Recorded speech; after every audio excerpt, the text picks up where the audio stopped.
finish off their dream, fulfill their long-anticipated climb to the championship tonight. And I'm Bernardo Osuna alongside Bernard Hopkins. When we sat down with these young ladies, they both had one thing clearly on their minds. The opponent is standing in the way of their dream. Okay? In a way of winning a world championship, and they was very adamant about it.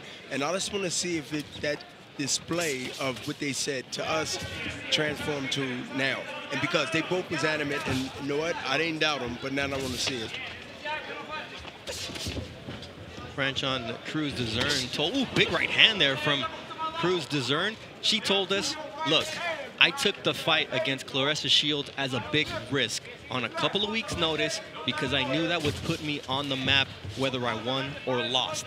This is my Olympic gold medal because it was actually Claressa Shields who turned Crews-Dezurn into a two-time Olympic alternate, beating her along the way to the Olympics. So no hard feelings there, but Claressa Shields moves down to 160. That opens up the opportunity for Crews-Dezurn to take on Cornejo for that vacant belt. And Crews know how important this fight is and this opportunity, not only for world champion, based on the history that she told us about the past.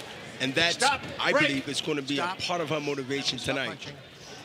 All right, Marisela Cornejo in the white and black gear.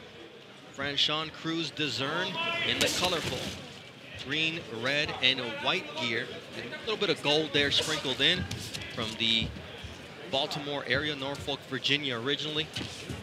And it's not been an easy road for either of these two ladies in life or in boxing. There we have the grappling from Crews-Dezurn, throwing down Marisela Cornejo and Bihab. She told us. Oh, here comes the first warning. Don't throw her down. No, don't. Box. She talked about Cornejo being mentally weak, and I think she was trying to test that, Bihab. Yeah, and she was testing it big time because she took a risk, not only making this a fight where she lost maybe a point for that particular move, but, you know, she was very adamant about how she believed that she can capitalize on the weakness of the mental of who she's fighting. No elbow, no elbow. Stop! Cornejo made no bones about it. She said, I think Crews-Dezurn is going to be quite reckless, and she's been better on those short, quick punches. You know, quickness sometimes and timing will beat power. If Dezurn can land, it's really going to test Cornejo's chin.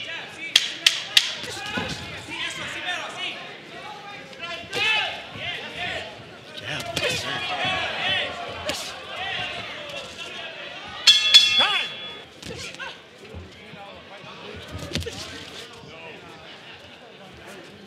Round 3 of a scheduled 10-round championship fight. This is only Crews-Dezurn's 5th professional bout. This is 13 for Marisela Cornejo as a pro. Actually, 15 for Marisela Cornejo. Crews is trying to put the pressure and the body weight to wear down as the fight goes longer. Box. Let go, let go. You're holding, you're holding. Crews-Dezurn trying to work on the inside. Stop. Finally. What part about holding? No, you're holding. You're holding. Jay finally stepping in, and he's telling Marisela Cornejo, if you're holding, and I'm going to call you on that. Trying to be fair on both sides after the grappling move from Franchon Crews-Dezurn. Great work on the outside from Marisela Cornejo. Ooh, nice overhand right there from Crews-Dezurn, and she once again lands that right, and that's where she becomes a dangerous opponent. Marisela got hurt. That punch, she wobbled a little bit. Not bad, but just enough to know that she was hurt. That's a confidence builder for Franchon Crews-Dezurn.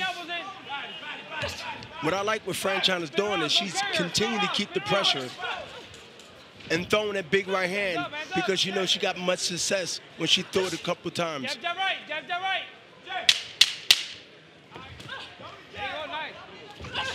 All right, round 3 coming to an end. This is a very close fight. Good action from Dezurn. And Marlon Esparza here on the call. And Marlon, you were the first female fighter signed by Golden Boy Promotions. This is the first opportunity for Golden Boy female to win a world title in Cornejo against Franchon Crews-Dezurn. How do you feel about boxing being on ESPN and what it means for you in your future? And, you know, for women's boxing in general, this is one of the fights we want to see. This is major, and this is what we're talking about.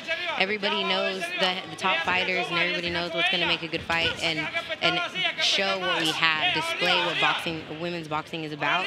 And I think this is one of those fights. People have been wanting to see this, and it's going to definitely show what we're capable of. And you know, on the long run, that's always going to help me. And I think first of all, I believe that's true, and it is a good movement. And you've been in it with both fighters. Which one would you say hit the hardest? Don't grab. I know them both very well. I would say just from word of mouth and everything that I've heard, Franchon hits the hardest. It seems to be true, but you're on the outside. You don't really ever know. I've heard both hit pretty hard, but I heard Franchon. You know, it's extremely hard. Let the punches come short and let them come straight down with the right hand.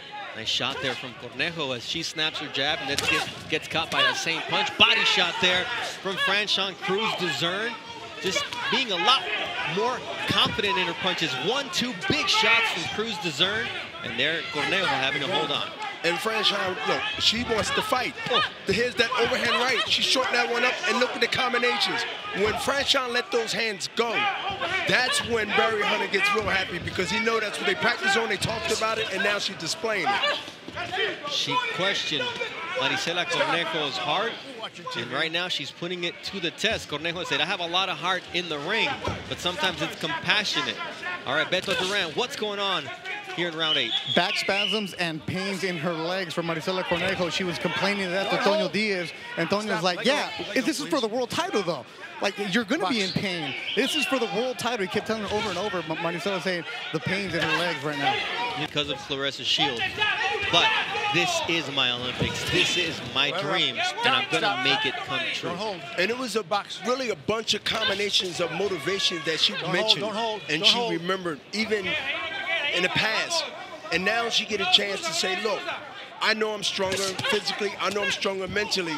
And right now, to me, she seemed to get a boost on coming forward and throwing punches. And even though she's wide, she still continues to come forward. The way the left leg of Cornejo is locking up really means she's not comfortable in there. You take a look at how her left leg is stepping forward and locking up. She gets caught with a nice overhand route to close out the 9th round. For the WBC Women's Super Middleweight title, total power punches through the first 9 rounds favor Franchon Crews-Dezurn, no doubt. But here, the corner of Marisela Cornejo is saying, no regrets. You've got to go out there and you've got to stop her if you want to be a world champion. And that, to me, right now, watching this fight is true. And right now, I don't see that urgency to do that. 196 to 62. So over 125 punches. Difference thrown in terms of power punches in favor of Crews-Dezurn. That's been the difference for me in this fight.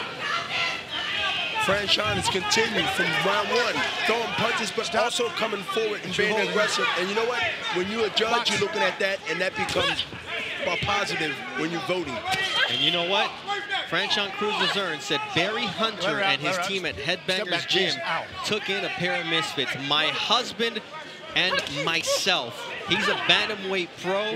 His name is Glenn Dezurn, and he said, I'm making my dream come true, and I think she's doing enough. Although she knew that she was the underdog and she was fighting on Marisela Cornejo's promoter's card. She's aware, and that's why she came out throwing all night long. And I think she was cool with that. Yeah. I think she was mentally ready to come in here and do what she's been doing, displaying that aggressive, explaining what she's talked about, and now she's making it happen.